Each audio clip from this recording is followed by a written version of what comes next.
Llevaba 4 horas esperando en el registro civil de Monterrey cuando mi novio me dejó plantada por cuarta vez. Desesperada y humillada, estaba a punto de irme cuando la empleada bromeó que el hombre que también esperaba solo haría buena pareja conmigo. Nos miramos 15 segundos, asentimos, y 20 minutos después yo, Patricia Hernández, de 31 años, tenía un marido desconocido. Pero esa misma noche, cuando descubrí el terrible secreto que ocultaba, supe que había cometido el error más grande de mi vida. Pero antes de entrar en la historia, apóyanos dándole like y suscribiéndote ahora mismo. También quiero saludarlos. Déjenme en los comentarios su nombre, su ciudad, ideas, gracias. La tormenta golpeaba las ventanas del registro civil con una furia que parecía reflejar mi estado de ánimo. Llevaba sentada en esa incómoda silla de metal 4 horas completas, desde el mediodía hasta que el cielo se oscureció con nubes negras amenazantes. Todo por un hombre que una vez más me había dejado plantada. Mi celular vibró con un mensaje tan breve como doloroso. Amor, me surgió algo urgente en la oficina. El jefe me necesita. Tú siempre me entiendes, ¿verdad? La próxima semana sin falta. La próxima semana. Siempre la próxima semana. Esta era la 4ª vez que Javier cancelaba nuestra cita para casarnos. 4 veces que me había arreglado con ilusión. 4 veces que había llegado puntual al registro civil. 4 veces que me había quedado esperando como una tonta, mientras él priorizaba absolutamente todo menos a mí. Miré el vestido color marfil que me había costado 2 quincenas de mi sueldo como contadora. Luego toqué el sobre Manila en mi bolsa, donde guardaba el resultado del ultrasonido de 8 semanas. Había planeado sorprenderlo después de firmar el acta, mostrarle que no solo nos casaríamos, sino que también seríamos padres. Pero ahí estaba yo, sola otra vez, con mi sorpresa guardada y mi dignidad pisoteada. Mariana, la funcionaria del registro, una mujer mayor de pelo cano, levantó la vista del escritorio y me miró con una mezcla de compasión y cansancio. Ya casi terminó el horario, señorita. No creo que su prometido venga. ¿Por qué no regresa otro día? Sentí que las lágrimas amenazaban con salir, pero las contuve. No iba a llorar. Ya había llorado suficiente por un hombre que claramente no me valoraba. Estaba juntando mis cosas cuando algo en el reflejo de la ventana llamó mi atención. Al otro lado de la sala de espera, en la sección destinada a divorcios y trámites de soltería, había un hombre solo. Vestía una camisa azul marino y pantalón de mezclilla. Acababa de colgar una llamada telefónica y su rostro mostraba una expresión que reconocí de inmediato: derrota, tristeza y una rabia contenida. Con su mano se frotaba la frente como si intentara borrar un dolor de cabeza terrible. Sus ojos reflejaban exactamente lo que yo sentía en ese momento. Como si percibiera mi mirada, levantó la vista. Nuestros ojos se encontraron por un instante que pareció congelarse en el tiempo. En esa mirada compartida había un entendimiento silencioso, una comunión de almas rotas. Mariana nos observó a ambos y suspiró. Quizás el ambiente pesado la agobiaba, porque de repente soltó una broma para aligerar el momento. Miren nada más, qué casualidad. Ese muchacho de allá también lleva esperando desde el mediodía. Por lo que escuché de su llamada, también lo dejaron plantado. Los dos se quedaron esperando en balde. ¿Por qué no se juntan y así no desperdician un día que pudo ser bonito? Aquella broma casual pareció detener el tiempo por completo. El desconocido y yo nos miramos fijamente durante 15 segundos interminables. En sus ojos no vi burla ni superficialidad. Vi el mismo dolor que cargaba yo, la misma indignación y también algo más: la temeridad de alguien que ha sido empujado hasta el límite y ya no tiene nada que perder. De repente, se levantó de su asiento y caminó hacia mí con pasos decididos. Traía consigo el olor a lluvia fresca y un ligero aroma a café. Se plantó frente a mí y me miró directamente a los ojos. Su voz era profunda y firme, sin titubeos. Me llamo Diego, Diego Ramírez. Tengo 33 años, trabajo como ingeniero civil, no tengo vicios, no debo nada a nadie. Mis padres están en Puebla y tengo 2 hermanos. Hizo una pausa, Tragó saliva y continuó. Si usted también está harta de esperar a alguien que no la valora y si necesita casarse ahora mismo, hagámoslo. Casémonos hoy. Mi corazón latía tan fuerte que sentí que se me saldría del pecho. No era emoción romántica, era el vértigo de estar parada al borde de un precipicio. Pero entonces la imagen de Javier en sus reuniones de negocios, en sus comidas con clientes, en sus salidas con amigos mientras yo siempre quedaba en segundo plano, despertó algo rebelde dentro de mí. ¿Por qué tenía que seguir esperando a alguien que me hacía sentir invisible? ¿Por qué tenía que irme de ahí humillada una vez más, bajo las miradas compasivas de extraños?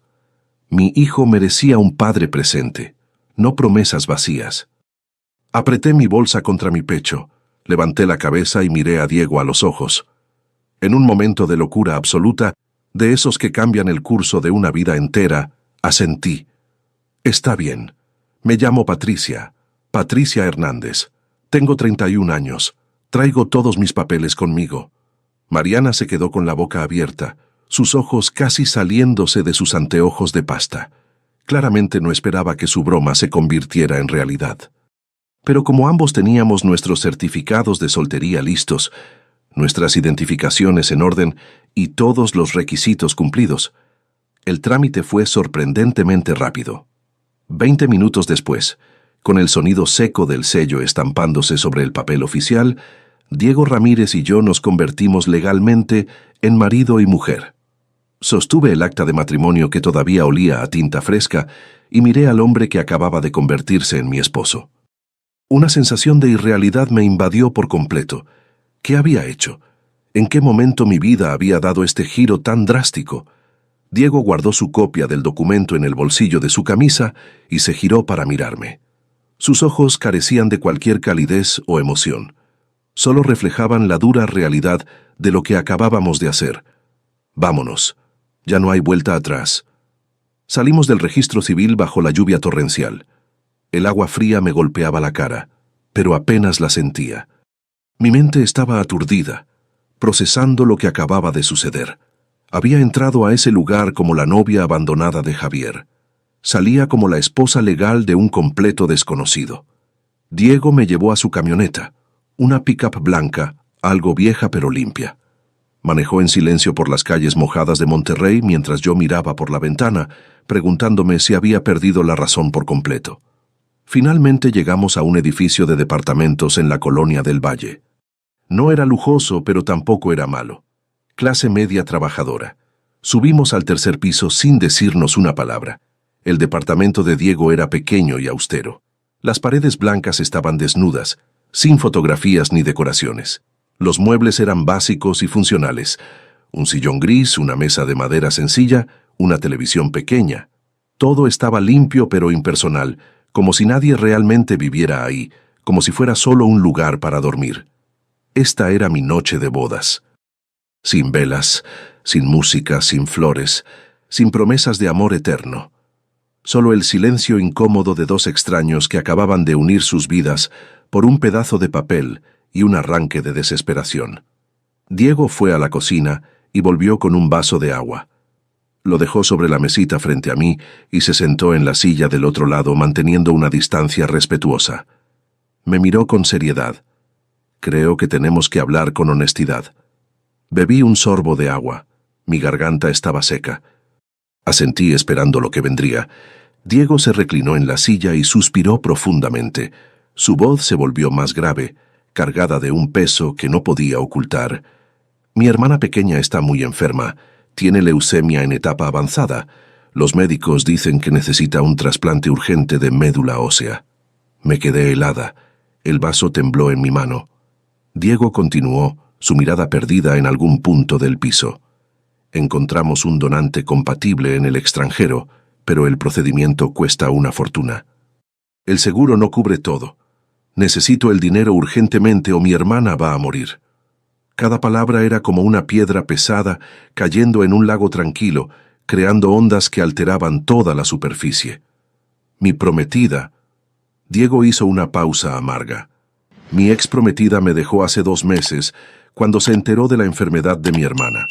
Dijo que no quería atarse a una familia con problemas económicos y médicos tan graves. Miré al desconocido sentado frente a mí y sentí una mezcla de compasión y miedo. Detrás de su decisión impulsiva de casarse había una tragedia familiar, un amor fraternal desesperado. Había aceptado casarse conmigo no por locura, sino por necesidad. Y lo peor era que yo también lo estaba engañando. Mi audacia en el registro civil ahora se revelaba como una carga real que me aplastaba. No podía seguir mintiendo a un hombre decente que estaba en una situación tan límite. Mi conciencia no me lo permitiría. Respiré hondo, reuní todo mi valor, puse una mano sobre mi vientre todavía plano y dije con voz temblorosa pero firme: Diego, yo también tengo que decirte algo. Estoy embarazada, de 8 semanas, es de mi exnovio. El silencio que siguió fue absoluto y aterrador. Amigos, cada historia que les cuento sale todos los días, pero YouTube solo se las mostrará si tocan el botón rojo de suscribirse. Toquen suscribirse, activen la campanita y nunca se perderán una historia. Gracias. Agaché la cabeza, sin atreverme a mirarlo a los ojos. Esperaba gritos, insultos, que me echara de su casa inmediatamente. Pero no hubo explosión de ira, solo el sonido rítmico de sus dedos tamborileando sobre la mesa de madera, creando un eco hueco en el silencio. Después de lo que pareció una eternidad, Diego habló. Su voz no contenía la rabia que yo había anticipado, solo una amargura profunda y resignada. Mi ex probablemente también está embarazada del tipo con el que me dejó. Realmente somos 2 idiotas a los que tiraron a la basura. Levanté la vista sorprendida. En sus ojos vi resignación, tristeza, pero ni un rastro de desprecio hacia mí. Diego se inclinó hacia adelante, sus codos sobre las rodillas, y me hizo una propuesta que jamás hubiera imaginado. Tú necesitas un apellido y un padre para ese bebé. Yo necesito una esposa para poder calificar para ciertos apoyos y créditos que solo dan a familias, y también para que mi familia no se preocupe más de la cuenta con todo lo de mi hermana. Mantengamos este matrimonio. No te voy a poner las cosas difíciles, ni voy a permitir que nadie les haga daño a ti o a tu hijo. A cambio, ayúdame a cuidar a mi hermana cuando salga del hospital. Aquella propuesta era como un salvavidas lanzado a alguien que se está ahogando, pero también era una sentencia que me condenaba a vivir una mentira sin fecha de caducidad. Esa noche, acostada en la cama de la habitación que Diego me cedió mientras él dormía en el sofá de la sala, las lágrimas corrían silenciosamente por mis mejillas, empapando la almohada. Toqué mi vientre plano, sintiendo la presencia de esa pequeña vida que crecía dentro de mí. Me pregunté cómo enfrentaría a mi familia, a Javier, al mundo entero, con mi nueva identidad como la esposa de Diego. Desde la sala me llegaba el sonido de Diego moviéndose en el estrecho sofá, incapaz de encontrar una posición cómoda. Ese sonido me recordó que mi vida acababa de tomar un rumbo completamente diferente, lleno de incertidumbre. La débil luz del amanecer se filtró por las cortinas baratas, despertándome de una noche de sueño inquieto, llena de pesadillas. Abrí los ojos desorientada, tardando unos segundos en recordar dónde estaba. No era mi habitación. Era el cuarto de un desconocido que ahora era legalmente mi esposo. La puerta estaba entreabierta y desde afuera llegaba el tintineo suave de trastes y el aroma reconfortante de café recién hecho mezclado con huevos revueltos. Me levanté, me arreglé el pelo lo mejor que pude y salí intentando aparentar normalidad. Diego ya estaba levantado, vestido con una playera gris y pants. Estaba en la pequeña cocina, ocupado preparando el desayuno. Al verme salir, asintió brevemente. «Buenos días. Siéntate. Tenemos que ir temprano al hospital a ver a mi hermana». El desayuno transcurrió en un silencio incómodo, interrumpido solo por el sonido de los cubiertos contra los platos. Éramos como 2 actores ensayando nuestras líneas antes de la función.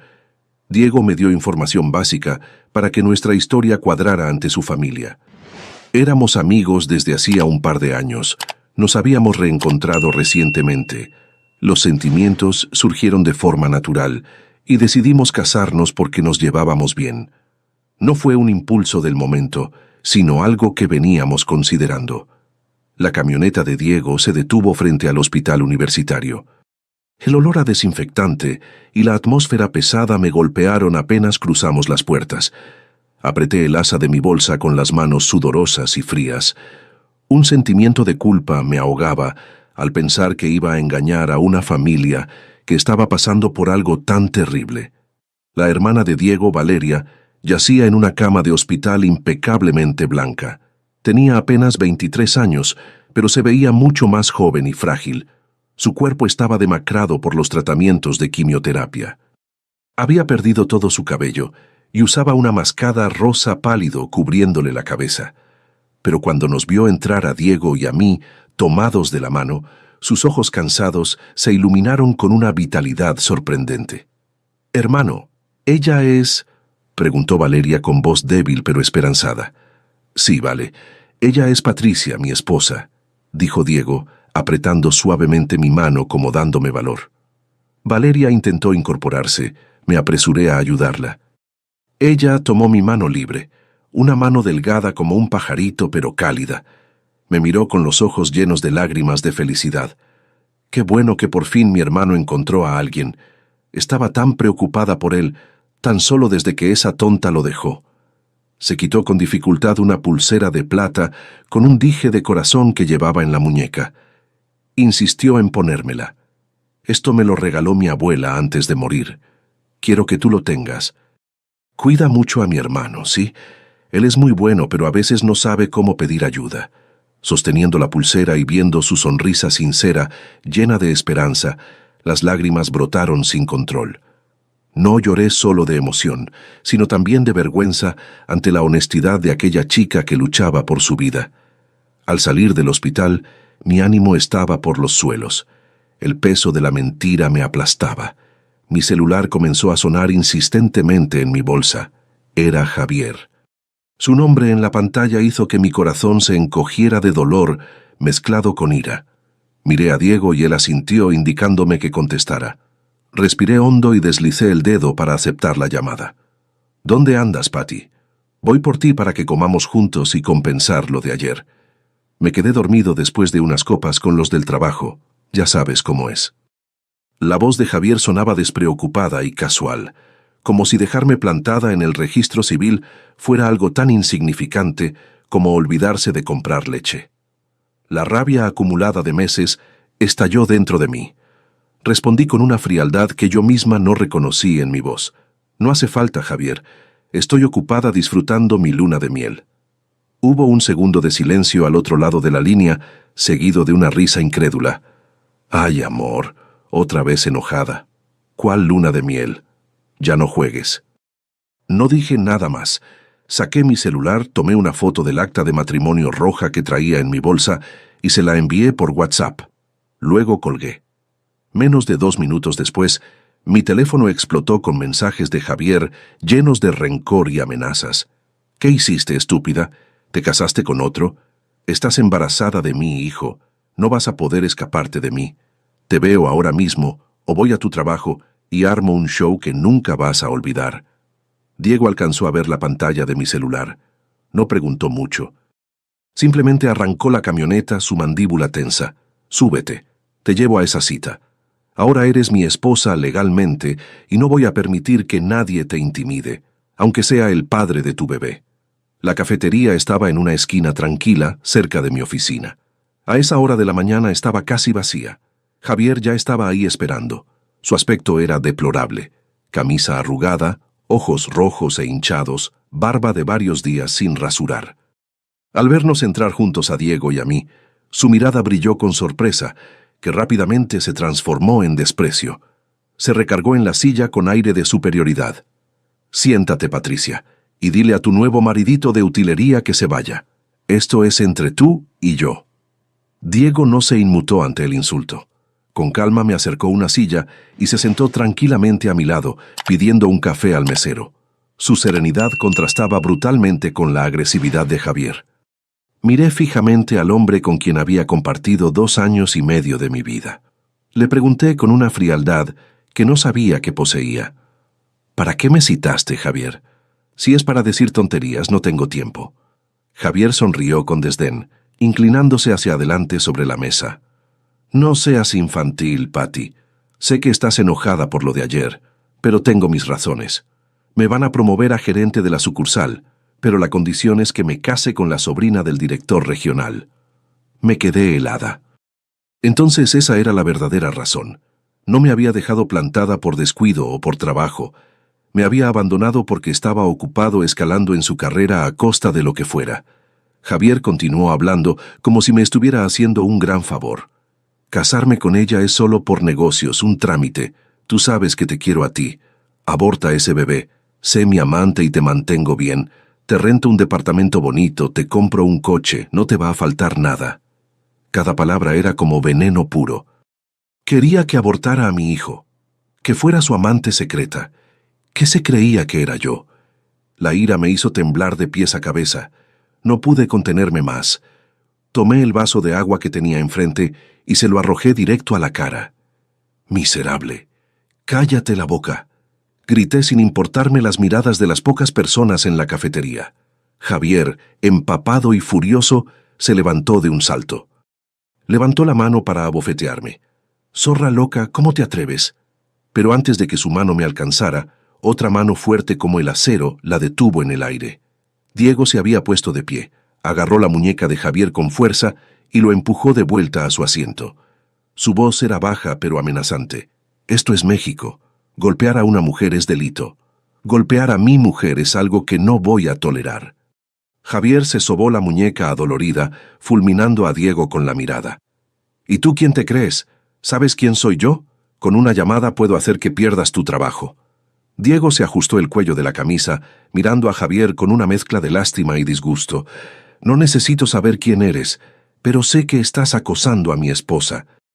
Las cámaras de este lugar están grabando, y yo también grabé toda tu interesante conversación sobre tus planes de matrimonio por conveniencia y tus propuestas indecentes. ¿Quieres que le envíe el video a tu director regional para que lo escuche?» El rostro de Javier pasó del rojo al blanco pálido en segundos. Balbuceó sin saber qué decir. Toda su arrogancia se había evaporado, reemplazada por el miedo de quien sabe que ha sido descubierto. «Vámonos», dijo Diego volviéndose hacia mí con voz suave. Tomó mi mano temblorosa y me sacó de la cafetería, dejando a Javier solo y expuesto. Al salir al aire fresco, sentí que volvía a respirar. Miré la espalda de Diego caminando junto a mí y por primera vez en mucho tiempo me sentí protegida de verdad, no por palabras vacías, sino por acciones concretas. Pero sabía que la tormenta apenas comenzaba. Después del tormentoso encuentro con Javier, intenté recomponerme para ir a trabajar. El proyecto de expansión de la empresa donde trabajaba como contadora era crucial. Llevaba 6 meses trabajando en él y representaba mi oportunidad de ascender a gerente de finanzas. Al entrar a la oficina, noté un ambiente extraño. Los murmullos se detuvieron apenas me vieron. Las miradas de mis compañeros ya no eran amigables. Había algo de recelo, sospecha y hasta cierto regocijo mal disimulado. Fernanda, mi compañera y rival directa por la promoción, se acercó a mi escritorio con su sonrisa falsa habitual. «Patricia, escuché que te casaste de repente. Debes estar exhausta. Tómate esto para recuperar energías. La presentación de esta tarde es muy importante. No dejes que tus problemas personales te afecten». Le di las gracias, pero aparté el sobre de vitaminas con una vaga sensación de inquietud. Fernanda nunca era amable, sin tener un motivo oculto. Su sonrisa siempre escondía cuchillos afilados. La reunión comenzó a las 3 de la tarde, con la presencia del director general y los representantes de los inversionistas. Subí confiada al frente y abrí mi presentación en PowerPoint, pero en cuanto apareció la primera diapositiva, un murmullo incómodo recorrió la sala. El director general frunció el ceño severamente y golpeó la mesa con fuerza. «Señorita Hernández, ¿cómo explica esto?» Lanzó sobre la mesa otro folder. Era una propuesta de soluciones integrales, nuestra competencia más grande. Y lo más aterrador era que el contenido era idéntico al mío, palabra por palabra, desde las proyecciones financieras hasta el análisis de riesgos. «¿Cómo? ¿Cómo es posible?», balbuceé con un sudor frío recorriéndome la espalda. Miré alrededor buscando apoyo, pero solo encontré miradas frías y acusatorias. Fue entonces cuando Fernanda habló con un tono de falsa preocupación. «Señor director, escuché que Patricia está pasando por apuros económicos y que se casó precipitadamente. Tal vez... Bueno, no quiero especular, pero Soluciones Integrales anunció esta propuesta ayer por la mañana en su sitio web. La acusación de haber vendido información confidencial de la empresa pendía sobre mi cabeza como una sentencia de muerte profesional. Llamaron inmediatamente al departamento de sistemas. El resultado me dejó sin palabras. El historial de mi computadora mostraba que se había enviado un correo electrónico con toda la información a una dirección de Soluciones Integrales el día anterior a las 2 de la tarde, justo cuando yo estaba en el registro civil. «Yo no hice eso, no estaba aquí a esa hora, no fui yo», grité desesperada. Pero las pruebas en la pantalla hacían inútil cualquier defensa. El director general me miró con profunda decepción y dictaminó con frialdad: «Mientras se investiga este asunto a fondo, la señorita Hernández queda suspendida sin goce de sueldo. Entregue todo el material del proyecto a la señorita Fernanda y prepárese para comparecer ante la junta directiva». Me quedé petrificada, sintiendo que el mundo se derrumbaba a mis pies. Recogí mis pertenencias en una caja de cartón bajo las miradas de todos. Fernanda pasó junto a mí y me susurró al oído con tono triunfante: «Para competir conmigo te falta mucho, querida. Vete a tu casa a cuidar de tu marido». Salí del edificio con la caja en brazos. El sol de la tarde caía sobre Monterrey y la gente pasaba apurada a mi lado, indiferente al fracaso de una mujer que acababa de ser expulsada del juego. No lloré. Parecía que mis lágrimas se habían secado por completo. Entendí que no había sido coincidencia, sino una trampa perfectamente orquestada para destruirme. Llegué al departamento cuando ya había anochecido. Diego estaba frente a su computadora, la luz del monitor iluminaba su rostro concentrado. Al verme con la caja no pareció sorprendido. Se levantó en silencio y me quitó la pesada caja de las manos. Me derrumbé en el sofá, agotada física y emocionalmente, preparada para sus preguntas y posibles reproches. «¿Te despidieron?», preguntó con una calma extraña. Asentí y le conté con amargura todo lo que había pasado. Cuando terminé mi relato, agaché la cabeza esperando su juicio. Diego guardó silencio un momento largo. Luego fue a la cocina y me trajo un vaso de agua de Jamaica tibia. Se sentó frente a mí y me miró directo a los ojos, haciendo una sola pregunta: «¿Lo hiciste tú?». Levanté la vista y negué con la cabeza firmemente: «No, te juro que no lo hice. Puedo ser muchas cosas, pero jamás vendería mi ética profesional». Diego asintió. Su rostro se relajó, mostrando una confianza absoluta. «Eso me basta. Te creo». Solo esas 3 palabras simples, pero fueron más poderosas que 1000 consuelos vacíos. Sentí un nudo en la garganta, y las lágrimas que había contenido toda la tarde finalmente brotaron. Por primera vez en mi vida, alguien me creía incondicionalmente sin pedir explicaciones extras. «Dame tu laptop. Y si puedes, intenta recordar si iniciaste sesión con tu cuenta del trabajo en algún otro dispositivo», dijo Diego, su voz volviéndose profesional y enfocada. Recordé que Diego era ingeniero en sistemas además de civil. Rápidamente le entregué mi computadora personal. Sus dedos volaban sobre el teclado mientras líneas de código corrían por la pantalla a una velocidad impresionante. «La seguridad de tu empresa es bastante débil», comentó después de unos minutos. «Instalaron un keylogger en tu computadora de la oficina, probablemente a través de una memoria USB o un link que abriste sin darte cuenta. Este tipo de software registra todo lo que tecleas, incluyendo contraseñas». Tecleó un poco más y luego señaló una dirección IP en la pantalla. «Aquí está el rastro del acceso no autorizado. El correo no se envió desde tu computadora de la oficina directamente, sino de forma remota a través de un servidor proxy para ocultar la IP real. Pero quien lo hizo cometió errores de principiante. Se olvidó de borrar los registros del sistema en tu laptop al sincronizar automáticamente los datos en la nube». Diego continuó rastreando durante aproximadamente 40 minutos. Finalmente suspiró aliviado y giró la pantalla hacia mí. Encontré la dirección IP original. Proviene de un café internet que está justo enfrente de tu oficina. Acceso realizado exactamente a la hora que muestran los registros. Y lo más importante, recuperé un fragmento de chat que el spyware capturó accidentalmente cuando sincronizaba datos. En la pantalla había una captura de pantalla borrosa, pero legible de una conversación de WhatsApp. El remitente era identificado como Faircorp y el destinatario como Javi GM. El mensaje era breve pero revelador. Ya mandé todo el material a Soluciones Integrales como acordamos. No olvides transferirme lo que falta. Patricia está acabada. Miré la pantalla horrorizada. No solo Fernanda estaba detrás de esta conspiración, también Javier había participado activamente en destruir mi carrera y mi reputación. No solo quería que abortara a su hijo, también quería hundirme completamente, quitarme mi trabajo, mi honor, mi futuro. Diego tomó mi mano helada entre las suyas. Ya tenemos las pruebas que necesitas. Mañana te acompaño a tu empresa. El calor de sus manos me reconfortó. Lo miré sintiendo una gratitud inmensa que no podía expresar con palabras. En medio de la peor tormenta de mi vida, había encontrado un puerto seguro e inesperado. Aunque nuestro matrimonio había nacido de la desesperación, resultaba ser extrañamente sincero. Si quieren saber cómo termina esta historia y conocer muchas más, denle al botón rojo de suscribirse. Es gratis y me ayuda muchísimo.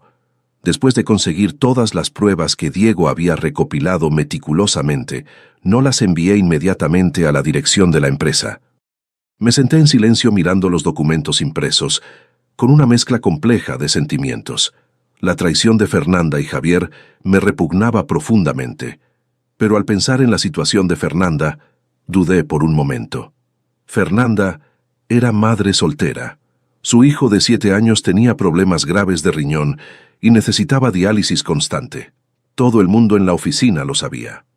Entendía que la desesperación puede llevar a las personas a hacer cosas terribles cuando se trata de dinero para salvar a un hijo enfermo, pero eso no significaba que fuera a tolerar el daño que me habían hecho. A la mañana siguiente, cité a Fernanda en una cafetería tranquila lejos de la oficina. Al verme, se sobresaltó visiblemente, pero intentó mantener la compostura. No me anduve con rodeos. Puse los documentos impresos sobre la mesa. Fernanda, creo que deberías ver esto. Su rostro palideció dramáticamente al leer el chat con Javier y ver las pruebas técnicas del hackeo. Se cubrió la cara con las manos temblando. Sus hombros se sacudían con sollozos contenidos. Patricia, lo siento muchísimo. No tenía otra opción. Mi hijo necesita el dinero para sus tratamientos urgentemente. Javier me ofreció 50,000 pesos si lo hacía. 50,000 pesos que me permitirían pagar los próximos 6 meses de diálisis. La miré con una mezcla de lástima e indignación. 50,000 pesos. Ese fue el precio de tu conciencia y de mi carrera. Pero, Fernanda, ¿pensaste en lo que me pasaría a mí? ¿En cómo esto afectaría mi vida y la de mi bebé? Porque yo también estoy embarazada. Sus ojos se abrieron con shock genuino. Claramente no sabía ese detalle. Por salvar a tu hijo, ¿querías destruir al mío y a mí? Continué, mi voz quebrándose. Fernanda me miró con los ojos llenos de arrepentimiento y terror. Me equivoqué horriblemente. Lo siento de verdad. Haz lo que quieras conmigo, pero por favor no llames a la policía. Si voy a la cárcel, mi hijo se quedará completamente solo. No tiene a nadie más. Su súplica de madre me ablandó el corazón a pesar de todo. Te doy 2 opciones, Fernanda. Primera opción. Envío todo esto a la Dirección General, a Recursos Humanos y a la policía. Segunda opción. Vas tú misma, confiesas todo voluntariamente y testificas para limpiar mi nombre por completo. Si eliges la segunda, pediré que consideren circunstancias atenuantes y que no te procesen penalmente. Fernanda me miró asombrada, quizás sin esperar que le diera una salida. Lo haré, confesaré todo. Gracias, Patricia. Gracias por no destruirme completamente. El lunes por la mañana, en la tensa sala de juntas de la Dirección General, Fernanda confesó todo públicamente. El director, con el rostro serio y visiblemente decepcionado, se volvió hacia mí. Señorita Hernández, la empresa le debe una gran disculpa. Su suspensión queda anulada de inmediato. puede regresar a su puesto y continuar liderando el proyecto. La noticia se extendió rápidamente por toda la oficina. Fernanda fue despedida, pero no procesada legalmente, tal como prometí.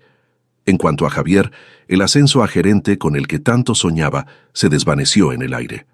Su reputación en el sector empresarial se desplomó, y su carrera, construida a base de manipulaciones, estaba al borde del colapso total.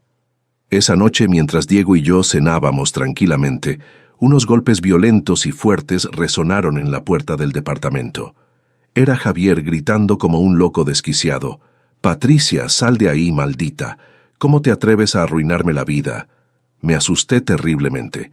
Diego me indicó con un gesto que me quedara quieta y en silencio. Se acercó a la puerta, miró por la mirilla y sacó su celular. Con absoluta calma comenzó a grabar un video y gritó a través de la puerta: «Javier, te aconsejo que te calmes y te vayas inmediatamente. Estás alterando el orden público y asustando a los vecinos. Abre la maldita puerta o los mato a los dos», siguió gritando Javier, pateando la puerta con fuerza. Estaba claramente borracho, o había perdido completamente la razón. Diego, sin inmutarse, no abrió la puerta ni usó la fuerza física. En lugar de eso, llamó al administrador del edificio y a la policía municipal. En menos de 5 minutos, el escándalo cambió de tono. Los vecinos, gente trabajadora y honesta, salieron al pasillo del edificio. La voz firme del señor Gutiérrez, el administrador, resonó: «Oiga, joven, ¿qué hace armando este escándalo? ¿Quiere que llame a la patrulla?» Javier, por muy agresivo que fuera, se acobardó ante la comunidad entera mirándolo con desaprobación. Al ver a 2 policías subiendo las escaleras, se cubrió la cara con las manos y huyó tambaleándose escaleras abajo. Diego abrió la puerta, agradeció a todos los vecinos por su apoyo y cerró con seguro. Lo vi relajarse finalmente y luego me abrazó. Un abrazo fuerte, protector y cálido. «Ya pasó todo. Estoy aquí. Nadie te va a hacer daño», me susurró. Apoyé mi cabeza en su pecho, sintiéndome completamente segura por primera vez en mucho tiempo. Javier había mostrado su verdadera cara de cobarde. Y Diego, mi esposo de circunstancias, resultaba ser la fortaleza que me protegía de todas las tormentas. Los días pasaron con relativa paz después de esos eventos traumáticos. Una tarde lluviosa, apenas 2 semanas después, llegó una terrible noticia del hospital universitario. La condición de Valeria había empeorado drásticamente. La leucemia se había vuelto más agresiva. Los médicos le daban apenas días de vida si no conseguían el trasplante urgentemente. Diego y yo prácticamente vivimos en el hospital durante esos días terribles, turnándonos para estar con Valeria. Ver cómo la vida se escapaba lentamente de su cuerpo frágil me partía el corazón en pedazos. En un momento de lucidez, en medio de tanto sufrimiento, Valeria me llamó con su voz débil. Sacó de debajo de su almohada una pequeña libreta de ahorros del banco y me la puso en la mano con esfuerzo. «Patricia, esto es todo lo que he ahorrado trabajando los veranos. No es mucho, pero quiero que lo uses para el bebé que esperas». Tomé la libreta mientras las lágrimas corrían por mi rostro. Negué con la cabeza. «No, Valeria, esto es tuyo. Guárdalo». Ella sonrió débilmente. «No seas tonta. Sé perfectamente cómo estoy. También sé que ustedes se casaron rápido por muchas razones complicadas». Me quedé helada. Miré a Diego y él también bajó la cabeza con los hombros temblando. Aquella chica lo sabía todo. Había notado nuestra incomodidad inicial, la formalidad forzada de nuestros gestos, pero nunca nos había confrontado. Había tolerado nuestra mentira porque confiaba en algo más profundo. «Pero veo que eres una buena persona, Patricia», continuó Valeria apretando mi mano. «Mi hermano es medio cerrado y tosco, pero tiene el corazón más noble del mundo. El destino los unió de una forma extraña, pero la felicidad depende de lo que hagan ustedes con esa oportunidad. Por favor, cuídalo mucho por mí cuando yo ya no esté». Sus últimas palabras fueron como un encargo sagrado, uniendo mi vida permanentemente a la del hombre arrodillado junto a su cama. Valeria nos miró por última vez con los ojos llenos de amor fraternal puro, luego los cerró lentamente. Su mano en la mía se relajó completamente y el monitor cardíaco emitió un pitido largo, continuo y estridente que anunciaba el final de una vida joven. El funeral de Valeria se realizó en un día de lluvia torrencial. Vestida de negro, de pie junto a Diego bajo un paraguas compartido, recibí el pésame de familiares y amigos. Lloré por ella como si fuera mi propia hermana, porque en esas pocas semanas había recibido de Valeria un afecto genuino que me había faltado. Diego estaba ahí con los ojos rojos pero sin derramar una lágrima, manteniéndose fuerte para organizar todo. Ver su figura solitaria y resiliente, entre el humo del incienso y las flores, me llenó de una compasión y un cariño inmensos. A partir de ese momento doloroso, lo nuestro ya no era solo un contrato matrimonial frío, se había convertido en un vínculo real de afecto y apoyo mutuo nacido del dolor compartido. Pero apenas 3 días después del funeral, cuando el dolor aún era tan fresco y reciente, otra tormenta devastadora se desató sobre nosotros sin piedad. Esa mañana temprano, mientras Diego encendía una veladora en el pequeño altar que había armado para Valeria, tocaron la puerta con insistencia. Abrí y me encontré con 2 agentes judiciales y un hombre de traje. Sus rostros eran serios y fríos como el hielo. ¿Se encuentra en casa el señor Diego Ramírez? Tenemos una orden de aprehensión por fraude y evasión fiscal. El agente me mostró un documento oficial con un sello rojo. Sentí que el mundo se tambaleaba bajo mis pies. Diego salió al escuchar las voces, sorprendido pero recuperando la compostura rápidamente. No se resistió al arresto, solo se volvió hacia mí con una mirada de remordimiento y preocupación profunda. Patricia, quédate tranquila en casa, no te preocupes por mí. Voy a aclarar todo esto. Cierra bien la puerta y no abras a nadie. La patrulla se llevó a Diego esposado, dejándome clavada en el umbral de la puerta, incapaz de procesar lo que acababa de suceder. Pero la pesadilla no terminó ahí. Al mediodía, un grupo de hombres con aspecto amenazante llegó al edificio. Golpearon la puerta con furia, arrojaron pintura roja sobre la puerta metálica y pegaron por todo el pasillo notas de cobranza con insultos escritos. ¿Dónde está Diego Ramírez? Que pague lo que debe, no se va a esconder. Los gritos resonaron por todo el edificio, aterrorizando a los vecinos. Me acurruqué en la habitación completamente aterrorizada, abrazando mi vientre instintivamente. Fue en ese momento, cuando la terrible verdad se reveló ante mí. Diego arrastraba una deuda enorme. Imaginé que había pedido prestado dinero a prestamistas para pagar los costosos tratamientos experimentales de Valeria, medicamentos que el seguro no cubría. Había sacrificado literalmente todo, su futuro, su libertad, su seguridad, por intentar salvar a su hermana. Mi teléfono sonó. Era Rocío, mi mejor amiga desde la universidad. Patricia, ¿dónde estás? Escuché que quebraron la empresa de Diego. Los acreedores lo están buscando por todas partes. Recoge tus cosas esenciales y vente a mi casa. Es peligroso que te quedes ahí. Metí algo de ropa y documentos importantes en una mochila. Me puse una gorra y lentes oscuros y salí sigilosamente por la escalera de emergencia, tratando de no ser vista. En la calle me sentí como una fugitiva, mi esposo arrestado, mi hogar asediado, embarazada y sin saber qué sería de mi futuro. Pero sabía con certeza absoluta que no podía rendirme. Tenía que encontrar la forma de salvar a Diego, de ayudar al hombre que había arriesgado todo por amor a su familia. Esa misma noche, Rocío y yo nos colamos en la oficina clausurada de la empresa de Diego. Gracias a un favor que el tío de Rocío le había hecho al viejo vigilante del edificio, conseguimos entrar por la puerta trasera durante 20 minutos. El lugar estaba completamente desolado y oscuro. Sin encender las luces principales, usamos las linternas de nuestros celulares. Fui directa a la oficina personal de Diego, recordando algo que él había mencionado una vez mientras hablábamos. Detrás de un cuadro con paisaje había una pequeña caja fuerte empotrada en la pared.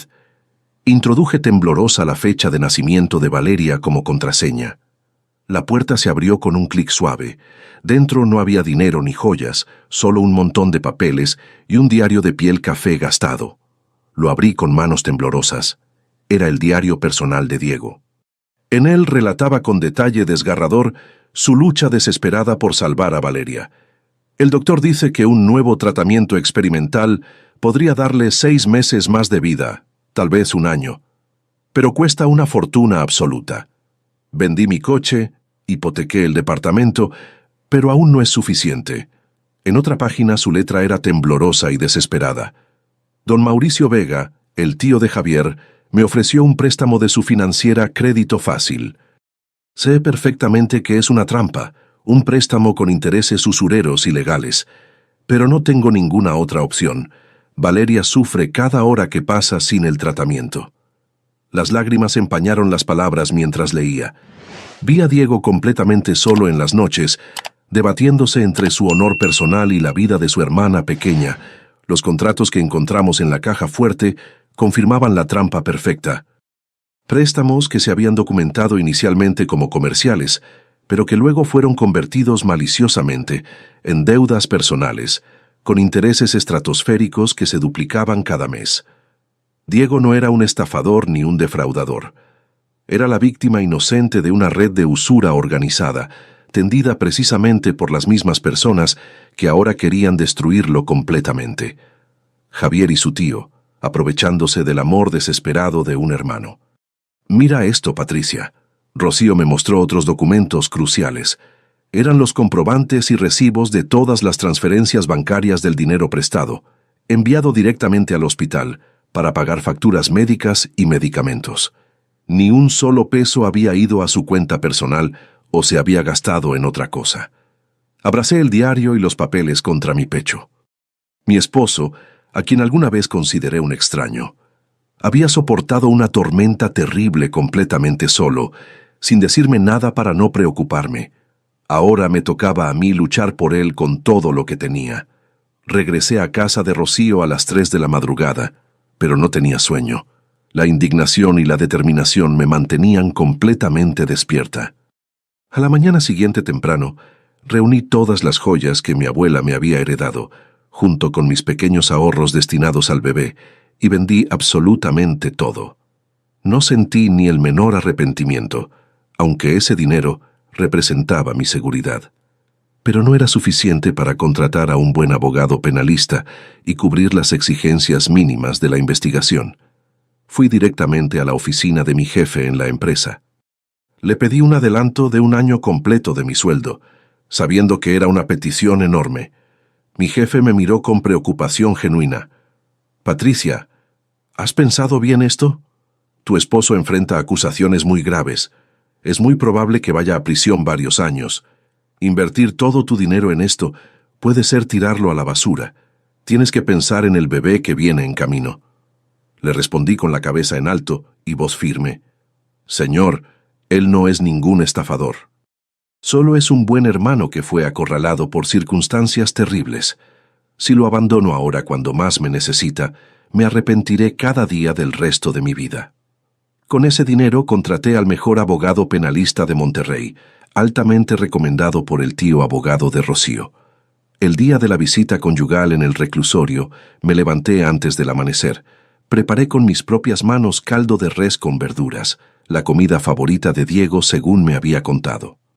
Al verlo a través del grueso cristal de la sala de visitas, apenas lo reconocí. Estaba terriblemente demacrado, con la cabeza rapada por protocolo, ojeras profundísimas, pero al verme entrar, en sus ojos brilló esa misma preocupación por mí que siempre mostraba. «Patricia, ¿qué haces aquí? Te dije que no te preocuparas por mí». Su voz estaba ronca de tanto no hablar. «Vete, divórciate de mí. Yo firmaré los papeles sin problema. Eres joven, tienes toda una vida por delante. No dejes que los antecedentes de un criminal te afecten a ti y al bebé». Lo miré sonriendo entre lágrimas que no podía contener. Puse mi mano acariciando mi vientre contra el cristal que nos separaba. «Escúchame muy bien, Diego. Vendí todo lo que tenía. Pedí un adelanto de un año de sueldo. Contraté al mejor abogado de la ciudad. No necesito un expediente limpio. Necesito un padre para mi bebé. Necesito un esposo que se sacrifica por su familia. No te atrevas a rendirte ahora. Tienes que salir de aquí para pagarme esta deuda. Una deuda de gratitud que durará toda nuestra vida». Diego se quedó en silencio absoluto. Sus hombros comenzaron a temblar incontrolablemente. Bajó la cabeza intentando ocultar sus lágrimas de un hombre destrozado. En ese momento, en la atmósfera opresiva y fría del reclusorio, nuestro vínculo se fortaleció de una manera que ningún juramento romántico hubiera podido lograr. El juicio se celebró en un día gris y pesado. En la solemne sala del juzgado, me senté en la primera fila con las manos entrelazadas fuertemente. Rocío me apretaba la mano para darme ánimo. Diego, de pie ante el estrado con su uniforme de reo, parecía frágil físicamente, pero mantenía la espalda recta y digna.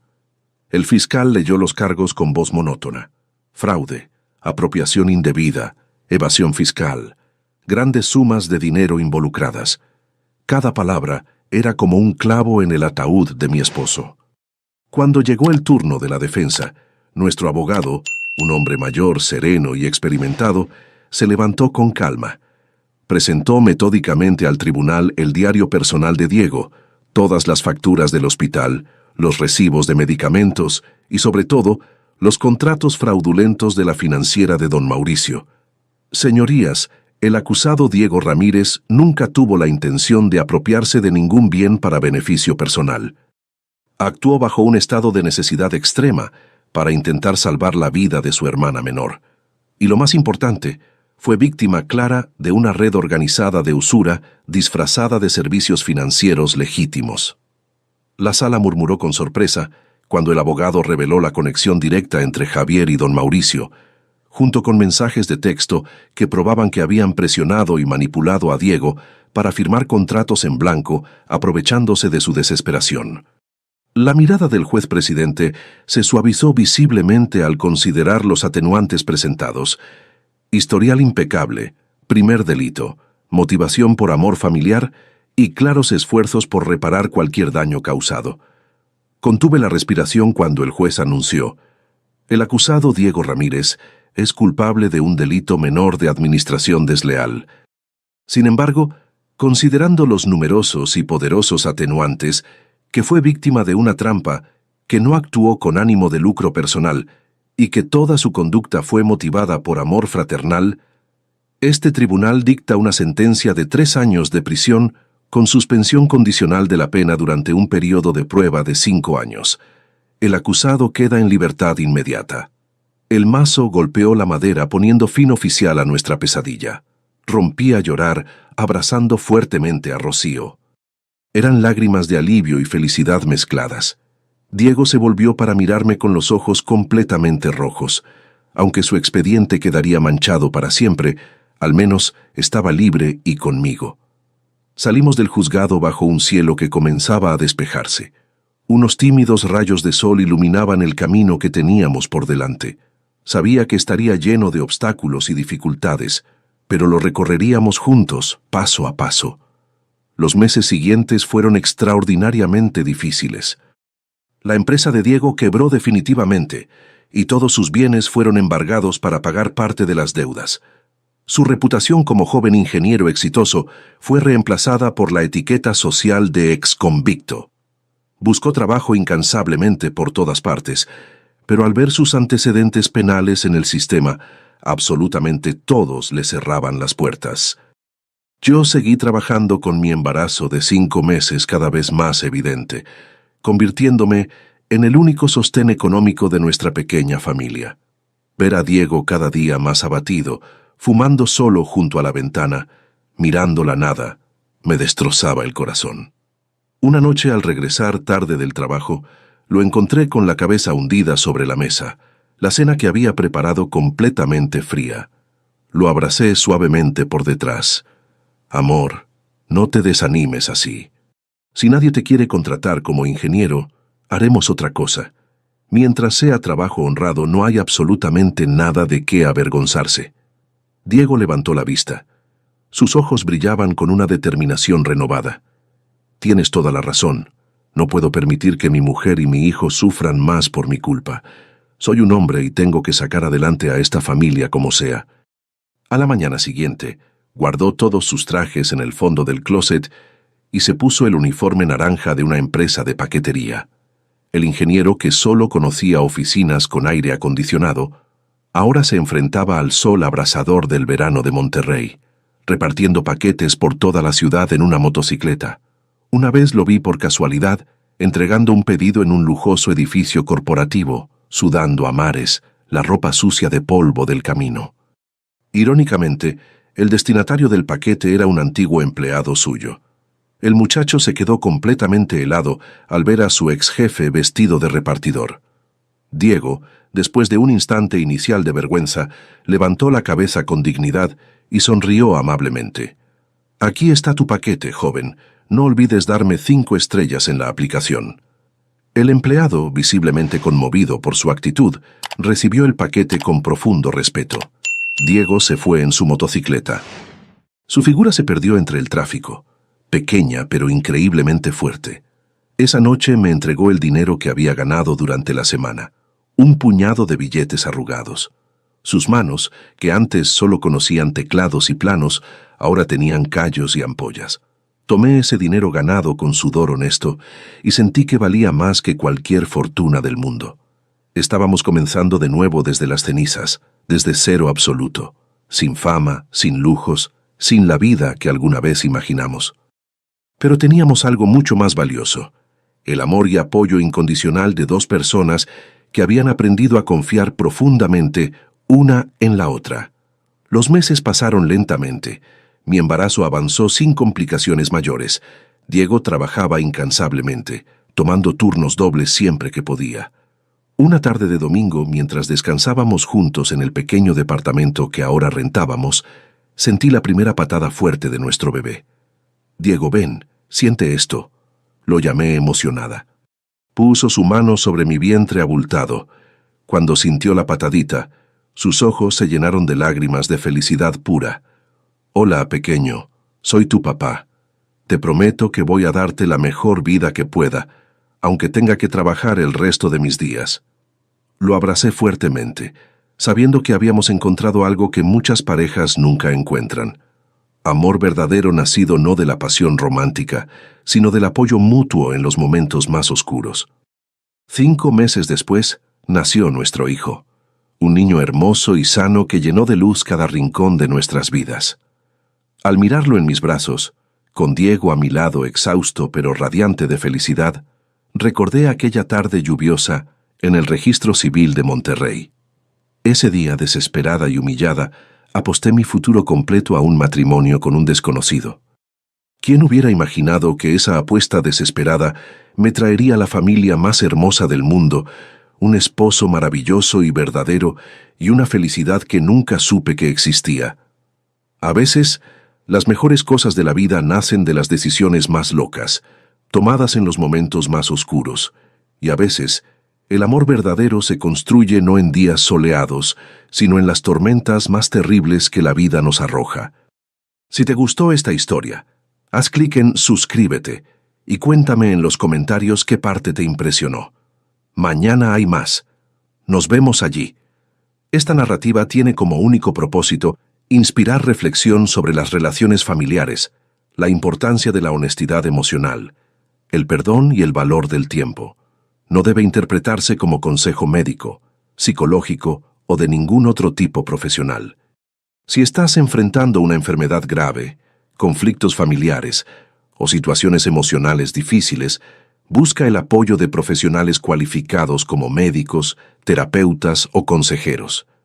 Este contenido es apto para todo público y cumple con las directrices de contenido familiar de YouTube.